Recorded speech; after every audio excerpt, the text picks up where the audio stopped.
What a game. Cowboys fans, take a deep breath, because that finish was pure adrenaline. Dak Prescott didn't just lead a drive, he led a statement. In a matchup that everyone thought would be routine, Dallas and New York turned Sunday into an overtime classic. 40-27. It wasn't pretty, but it was unforgettable. For a moment it looked like the same old heartbreak we've seen before. Missed tackles, nervous fans, and the clock winding down. But this time, Dallas stayed disciplined, fought back, and closed the door. That's what championship teams do.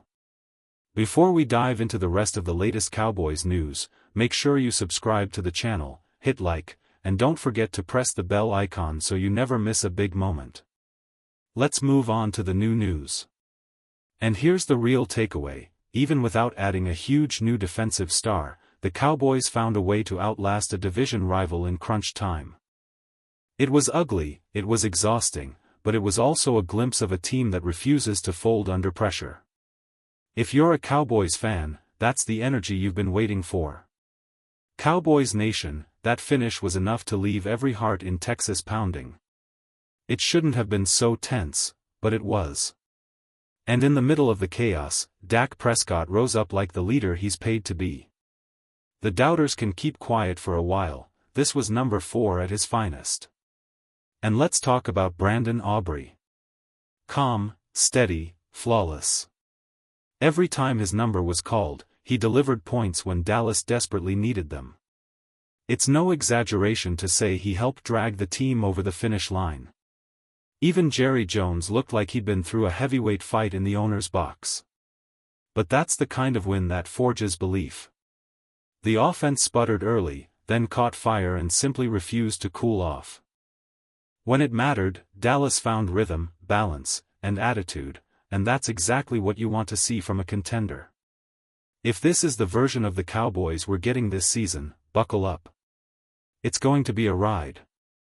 Once the offense settled in, Dallas started to look like the team everyone hopes they can be. Even though the Giants brought heavy pressure, the Cowboys' young offensive line stood in the fire, took some lumps, and learned valuable lessons. Tyler Booker saw the same stunts he'd studied all camp, and Cooper Beebe got a hard introduction to how quickly a pocket can collapse. Those are growing pains that will make this unit tougher in December. The receiving corps?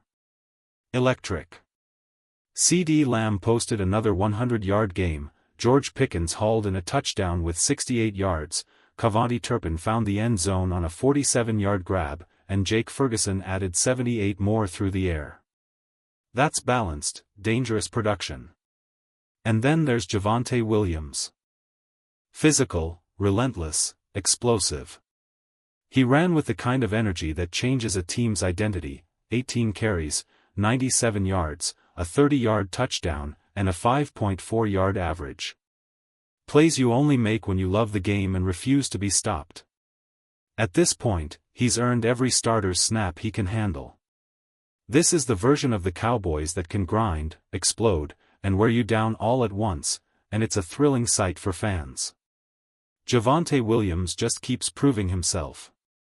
That late-game reception to squeeze out extra yardage was pure effort and awareness, exactly what you want from a back determined to change games. Through these first weeks he's looked hungry, physical, and motivated.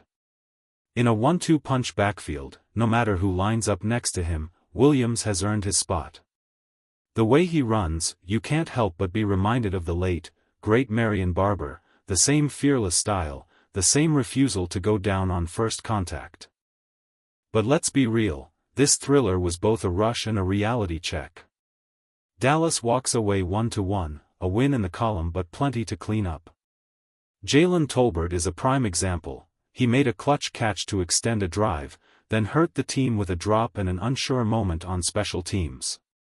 In games this tight, those mistakes matter. There's no question the Cowboys have talent and grit. The next step is tightening execution so that late-game heroics aren't necessary. If they can do that, this team won't just win nail-biters, they'll control them. Trayvon Diggs has become the center of a lot of heated debate, and Sunday only fueled it. Many fans have been quick to defend him, others to criticize. What we actually saw was a corner who didn't look fully healthy. On more than one play, including both Giants' touchdowns in his coverage area, Diggs was a step late, not because he suddenly forgot how to cover, but because his body clearly isn't at 100%. This isn't about throwing dirt on a player, it's about reality. If Dallas wants Diggs to be the difference maker he can be, they need to give him time to recover rather than rush him back into heavy snaps. That's likely why the Cowboys lean so heavily on zone coverage. With a banged-up secondary, they can't man up consistently on the outside. Donovan Wilson, on the other hand, stepped up with a big play late to help seal the win. That's exactly the kind of complementary defense Dallas needs while their stars heal and their scheme adjusts. If the Cowboys can get Diggs back to full speed and tighten up their coverage calls, the defense will match the offense's fight, and this team will become far harder to beat. The win was thrilling, but the tape won't lie, there's still plenty to clean up. Some younger defenders like Thomas need real snaps to grow. It doesn't matter who wears the captain's C, if fresh legs can bring energy and versatility, Dallas should find ways to work them in. This game was the perfect contradiction, a gut-pounding victory and a glaring reminder of how many self-inflicted wounds the Cowboys survived. With the talent on this roster and the Giants' struggles as a franchise, it never should have been so close. Still, there were encouraging signs. Under immense pressure, Dak and the offense kept answering the bell, turning dangerous moments into scoring drives. That resilience is the kind of trait that can carry a team deep into January, if the defense can match it. The next step is obvious: eliminate the breakdowns, tighten assignments, and shore up depth so Dallas isn't repeatedly exposed. If the front office adds the right piece or two, this team won't just escape games like this, it will dominate them. The front office can't ignore what this game revealed. Depth in the secondary is paper-thin, and it showed. The Cowboys should be aggressive about adding reinforcements before another high-powered passing attack comes to town. Fresh legs and experienced cover men could change the entire complexion of this defense down the stretch. On the bright side, the rush defense once again held firm, under 90 yards allowed and less than 4 yards per carry. Against a division opponent, that's championship-caliber toughness up front. The problem was through the air.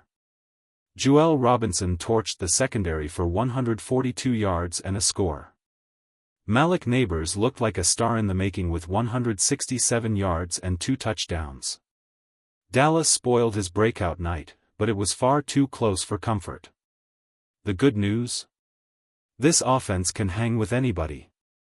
By season's end, it has the potential to be a well-oiled, explosive machine.